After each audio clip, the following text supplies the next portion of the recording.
श्री गणेशाय नमः। जय श्री कृष्ण। ओम नमो भगवते वासुदेवाय। गुरु बृहस्पति की जय, विष्णु भगवान की जय। आप पर गुरु बृहस्पति की असीम कृपा बनी रहे। आप सबका अपने चैनल संस्कारी मार्ग पर स्वागत है। बृहस्पतिवार का दिन भगवान विष्णु को समर्पित है। कहते हैं कि जो व्यक्ति हर गुरुवार को भगवान विष्णु की पूजा करता है और गुरुवार की कथा सुनता है, गुरु बृहस्पति की और भगवान विष्णु की कृपा उस पर बनी रहती है तथा उनकी सभी परेशानियां दूर हो जाती हैं। तो आइए सुनते हैं बृहस्पतिवार यानी गुरुवार की कथा। प्राचीन काल में भारतवर्ष में एक प्रतापी और दानी राजा राज्य करता था। वह नित्य गरीबों और ब्राह्मणों की सहायता करता था। यह बात उसकी रानी को अच्छी नहीं लगती थी। वह न ही गरीबों को दान देती, न ही भगवान का पूजन करती थी और राजा को भी दान देने से मना करती थी। एक दिन राजा शिकार खेलने वन को गए हुए थे तो रानी महल में अकेली थी। उसी समय बृहस्पति देव साधु वेश में राजा के महल पर भिक्षा लेने के लिए गए और भिक्षा मांगी तो रानी ने भिक्षा देने से इनकार कर दिया और कहा, हे साधु, मैं तो दान पुण्य से तंग आ गई हूँ। मेरा पति सारा दिन धन लुटाते रहते हैं। मेरी इच्छा है कि हमारा धन नष्ट हो जाए, फिर न रहेगा बांस न बजेगी बांसुरी। साधु ने कहा, देवी तुम तो बड़ी विचित्र हो। धन संतान तो सभी चाहते हैं, पुत्र और लक्ष्मी तो पापी के घर भी होने चाहिए। यदि तुम्हारे पास अधिक धन है तो भूखों को भोजन दो, प्यासों के लिए प्याऊ बनवाओ, मुसाफिरों के लिए धर्मशालाएं खुलवाओ, जो निर्धन और कुमारी कन्याएं हैं उनका विवाह करवाओ। ऐसे और कई काम हैं जिनके करने से तुम्हारा यश लोक परलोक में फैलेगा। परंतु रानी पर उपदेश का कोई प्रभाव न पड़ा। वह बोली, महाराज मुझे कुछ न समझाएं। मैं ऐसा धन नहीं चाहती जो हर जगह बांटती फिरूं। साधु ने उत्तर दिया, यदि तुम्हारी ऐसी इच्छा है तो तथास्तु। तुम ऐसा करना कि बृहस्पतिवार को घर लीपकर पीली मिट्टी से अपना सिर धोकर स्नान करना, भट्टी चढ़ाकर कपड़े धोना। ऐसा करने से तुम्हारा सारा धन नष्ट हो जाएगा।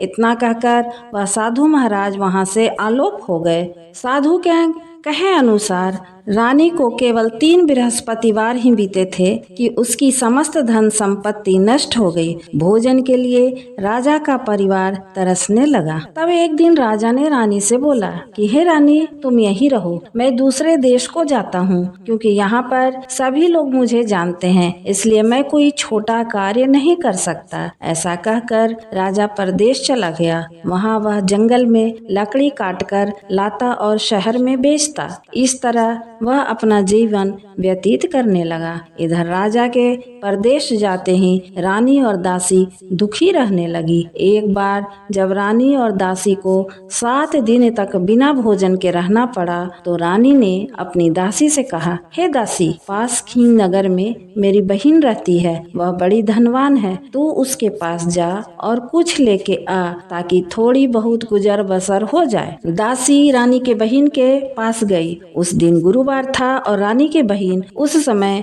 बृहस्पतिवार व्रत की कथा सुन रही थी। दासी ने रानी की बहन को अपनी रानी का संदेश दिया, लेकिन रानी की बड़ी बहन कोई उत्तर नहीं दिया। जब दासी को रानी की बहन से कोई उत्तर नहीं मिला तो वह बहुत दुखी हुई और उसे क्रोध भी आया। दासी ने वापस आकर रानी को सारी बात बता दी। सुनकर रानी अपने भाग्य को कोसा। उधर रानी की बहन ने सोचा कि मेरी बहन की दासी आई थी, परंतु मैं उससे नहीं बोली, इससे वह बहुत दुखी हुई होगी। कथा सुनकर और पूजन समाप्त करके वह अपनी बहन के घर आई और कहने लगी, हे बहन, मैं बृहस्पतिवार का व्रत कर रही थी। तुम्हारी दासी मेरे घर आई थी, परंतु जब तक कथा होती है तब तक न तो उठते हैं और न ही बोलते हैं, इसलिए मैं नहीं बोली। कहो दासी क्यों गई थी? रानी बोली, बहन तुमसे क्या छिपाऊं, हमारे घर में खाने तक को अनाज नहीं है। ऐसा कहते कहते रानी की आंखों में आंसू भर आए। उसने दासी समेत पिछले 7 दिनों से भूखे रहने तक की बात अपनी बहन को विस्तार पूर्वक सुना दी। रानी की बहन बोली, देखो बहन, भगवान बृहस्पति देव सबकी मनोकामना को पूर्ण करते हैं। देखो, शायद तुम्हारे घर में अनाज रखा हो। पहले तो रानी को विश्वास नहीं हुआ, पर बहन के आग्रह करने पर उसने अपनी दासी को अंदर भेजा तो उसे सचमुच अनाज से भरा एक घड़ा मिल गया। यह देखकर दासी को बड़ी हैरानी हुई। दासी रानी से कहने लगी, हे रानी, जब हमको भोजन नहीं मिलता तो हम व्रत ही तो करते हैं, इसलिए क्यों न इनसे व्रत की कथा की विधि पूछ ली जाए ताकि हम भी व्रत कर सके। तब रानी ने अपनी बहन से बृहस्पतिवार व्रत के बारे में पूछा। उसकी बहन ने बताया, बृहस्पतिवार के दिन चने की दाल और मुनक्का से विष्णु भगवान का केले के जड़ में पूजन करें तथा दीपक जलाएं, व्रत कथा सुने और पीला भोजन ही करें। इससे बृहस्पति देव प्रसन्न होते हैं। व्रत और पूजन विधि बताकर रानी की बहन अपने घर लौट आई। 7 दिन बाद जब गुरुवार आया तो रानी और दासी ने व्रत रखा। घुड़साल में जाकर चना और गुड़ ले आई। फिर उससे केले की जड़ तथा विष्णु भगवान का पूजन किया। अब पीला भोजन कहाँ से आए, इस बात को लेकर दोनों बहुत दुखी थे। चूँकि उन्होंने व्रत रखा था, इसलिए बृहस्पति देव उनसे प्रसन्न थे। इसलिए वे एक साधारण व्यक्ति के रूप को धारण कर 2 थालों में सुंदर पीला भोजन दासी को दे गए। भोजन पाकर दासी प्रसन्न हुई और फिर रानी के साथ मिलकर भोजन ग्रहण किया। उसके बाद वे सभी गुरुवार को व्रत और पूजन करने लगी। बृहस्पति भगवान की कृपा से उनके पास फिर से धन संपत्ति आ गई, परंतु रानी फिर से पहले की तरह आलस्य करने लगी। तब दासी बोली, देखो रानी, तुम पहले भी इस प्रकार आलस करती थी। तुम्हें धन रखने में कष्ट होता था, इस कारण सभी धन नष्ट हो गया और अब भगवान बृहस्पति की कृपा से धन मिला है तो तुम्हें फिर से आलस होता है।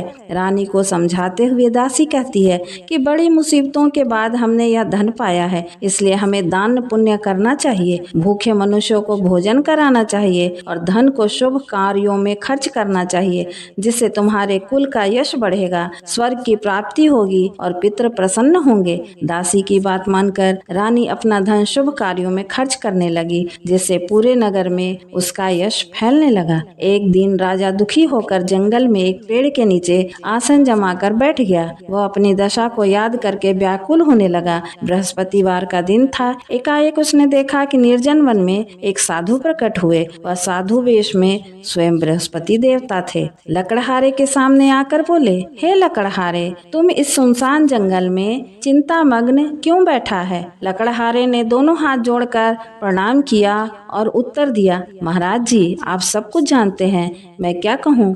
यह कहकर वह रोने लगा और साधु को अपनी आत्मकथा सुनाई। महात्मा जी ने कहा, तुम्हारी स्त्री ने बृहस्पति के दिन बृहस्पति भगवान का निरादर किया है, जिसके कारण रुष्ट होकर उन्होंने तुम्हारी यह दशा कर दी। अब तुम चिंता को दूर करके मेरे कहने पर चलो तो तुम्हारे सब कष्ट दूर हो जाएंगे और भगवान पहले से भी अधिक संपत्ति देंगे। तुम बृहस्पतिवार के दिन कथा किया करो। 2 पैसे के चना मुनक्का लाकर उसका प्रसाद बनाओ और शुद्ध जल से लोटे में शक्कर मिलाकर अमृत तैयार करो। कथा के पश्चात अपने सारे परिवार को सुनने वाले प्रेमियों में अमृत व प्रसाद बांटकर आप भी ग्रहण करो। ऐसा करने से भगवान तुम्हारी सब मनोकामनाएं पूरी करेंगे। साधु के ऐसे वचन सुनकर लकड़हारा बोला, हे प्रभु, मुझे लकड़ी बेचकर इतना पैसा नहीं मिलता जिससे भोजन के उपरांत कुछ बचा सकूं। मैंने रात्रि में अपनी स्त्री को व्याकुल देखा है। मेरे पास कुछ भी नहीं है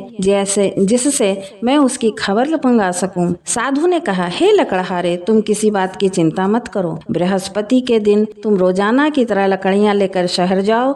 तुमको रोज से दुगना धन प्राप्त होगा, जिससे तुम अब भली भांति भोजन कर लोगे तथा बृहस्पति देव की पूजा का सामान भी आ जाएगा। इतना कहकर साधु अंतर ध्यान हो गए। धीरे धीरे समय व्यतीत होने लगा। फिर वही बृहस्पतिवार का दिन आया। लकड़हारा जंगल से लकड़ी काटकर किसी शहर में बेचने को गया। उसे उस दिन और दिन से अधिक पैसा मिला। राजा ने चना गुड़ आदि लाकर गुरुवार का व्रत किया उस दिन से उसके सभी कलेश दूर हुए। परंतु जब दोबारा गुरुवार का दिन आया तो बृहस्पतिवार का व्रत करना भूल गया। इस कारण बृहस्पति भगवान नाराज हो गए। उस दिन उस नगर के राजा ने विशाल यज्ञ का आयोजन किया तथा शहर में यह घोषणा करा दी कि कोई भी मनुष्य अपने घर में भोजन न बनावे, न आग जलावे, समस्त जनता मेरे यहाँ भोजन करने आवे। इस आज्ञा को जो न मानेगा उसे फांसी की सजा दी जाएगी। इस तरह की घोषणा संपूर्ण नगर में करवा दी गई। राजा की आज्ञा अनुसार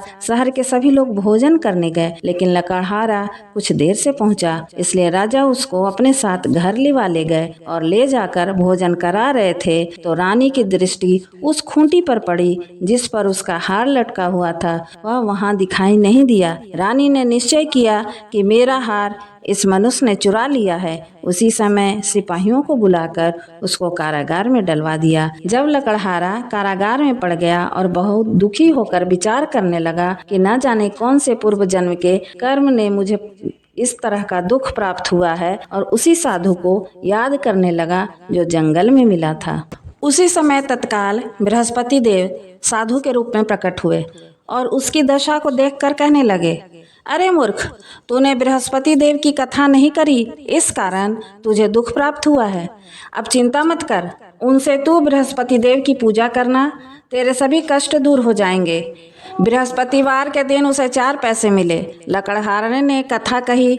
उसी रात्रि को बृहस्पति देव ने उस नगर के राजा को स्वप्न में कहा, हे राजा, तुमने जिस आदमी को कारागार में बंद कर दिया है वह निर्दोष है, वह राजा है, उसे छोड़ देना। रानी का हार उसी खूंटी पर लटका है।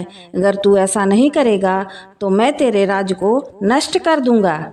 इस तरह रात्रि के स्वप्न को देखकर राजा प्रातःकाल उठा और खूंटी पर हार देखकर लकड़हारे को बुलाकर क्षमा मांगी तथा लकड़हारे को योग्य सुंदर वस्त्र आभूषण देकर विदा कर दिया। बृहस्पति देव की आज्ञा के अनुसार लकड़हारा अपने नगर को चल दिया। राजा जब अपने नगर के निकट पहुंचा तो उसे बड़ा आश्चर्य हुआ। नगर में पहले से अधिक बाग, तालाब, कुएं तथा बहुत सारी धर्मशाला, मंदिर आदि बन गई हैं। राजा ने पूछा, यह किसका बाग और धर्मशाला है? तब नगर के सब लोग कहने लगे, यह सब रानी और बांदी के हैं। तो राजा को आश्चर्य हुआ और गुस्सा भी आया। जब रानी ने यह खबर सुनी कि राजा आ रहे हैं तो उन्होंने बांदी से कहा, हे दासी, देख राजा हमको कितनी बुरी हालत में छोड़ गए थे।